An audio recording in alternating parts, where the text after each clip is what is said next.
Okay, let's continue this conversation and we go straight back to what's making headlines today. The codeine epidemic, the BBC documentary. Hundreds of workers of EMSO Pharmaceuticals are now jobless as the agency responsible for drugs administration in Nigeria, NAFDAC, shut 3 of these firms after a revealing BBC codeine addiction documentary. NAFDAC says EMSA and 2 other pharmaceuticals were shot due to insufficient evidence gathered from them and apparent resistance by these companies to provide needed documents during the NAFDAC investigation on May the 2nd.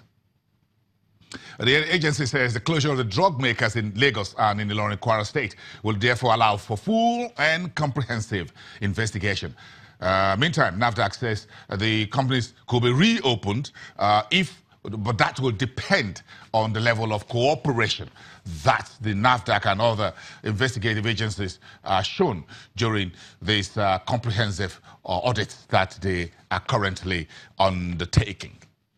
Meantime, EMSA issued a public statement in the media today, quote, "Our position, the unlisted drug maker, says the BBC codeine addiction documentary is being treated with utmost seriousness and has launched its own full and thorough investigation."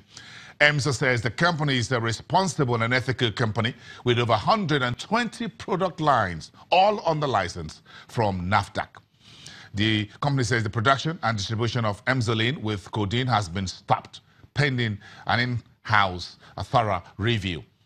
Meantime, the gentleman who, the man who's not gentle by selling codeine illegally, if that is correct. That sales representative who was described as a business development manager, EMSO says is not a senior member of staff, but that title was just an entry-level sales position for him. The sales production, the sales representative in that documentary, according to EMSO, is therefore, EMSO says is not a representative of the hard-working and law-abiding members of staff of EMSO, as reported by the BBC. And that the illegal sale that you may have seen in that documentary was not on behalf of EMSO, nor within the company's premises, and was in breach of the company's policy and ethics. EMSO says its average daily production fell below 0.5% of the estimated daily amount of codeine reportedly consumed in the 2 northern Nigerian states mentioned in the BBC report. EMSO concluded and says, quote, "We do not supply Emzoline with codeine in the 2 northern states mentioned in line with the directives of the 2 state governments."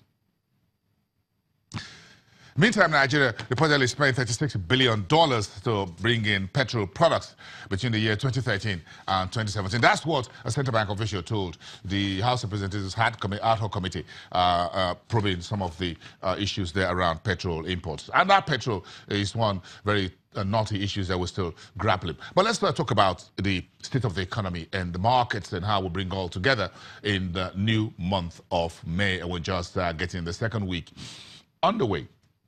Let's bring in Michael Famoroti, who is the chief economist at Vetiva Capital Management. Is joining us live from downtown Lagos, Victoria Island to be precise, this morning via Skype. Good morning, Mike. It's good to see you. Pleasure to be here again. Great to be here. Thank you very much. So let's get the show started. What this report was released yesterday by your firm, what's the basis and the underlying issues do you want everyone out there to look for in that particular report? Look back at April and look forward to the month of May. Well, yes, so like you said, the premise of it is providing just a very brief update on economic activities during the last month and placing an emphasis on what we expect to take place in May and, highlighting certain key events that we consider to be pivotal moving forward in the rest of the year. Well, let's look back at the month of April. That was the first month in the 2nd quarter. What did you find out? Well, so I think if anything, the 2nd quarter kicked off the same way the 1st quarter panned out. Really, we saw the economy continue on its cyclical recovery. Statistics such as the PMI and inflation, they continue to evolve as we expected. The MPC also sat for its first meeting in April after the challenges it had forming its quorum, and they decided to hold rates.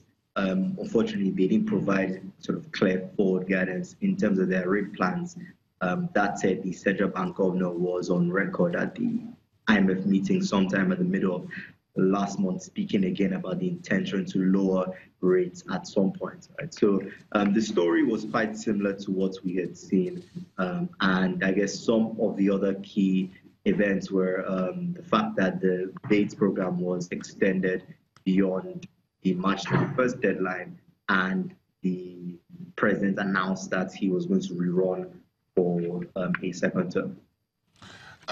So what impact do you think this political economy and there are a few others had, what you call core economic data like inflation, the monetary policy meeting, didn't move the market in any significant way to the north? Otherwise, we saw a bit of a volatility to the downside, even if we add the whole story about MTN going ahead with its planned IPO and eventual listing on the NSE. Yeah, so that's something that was actually quite interesting because apart from the fact that the domestic economy continued at a good pace, oil prices also hit 3.5-year highs in April, and they touched about $75 a barrel at some point. And that was really unexpected, even coming from where we were at the start of the year, where we were just trading above $60 a barrel. Despite that, like you said, the market itself hasn't really responded. It was earnings season in April, and we saw some responses here and there to earnings. Although I do also point out that the fixed income market did respond to some of the monetary policy decisions taken by the central bank during the month, especially in terms of their OMO auctions. And we've seen yields again come down between the end of last month and the start of this month.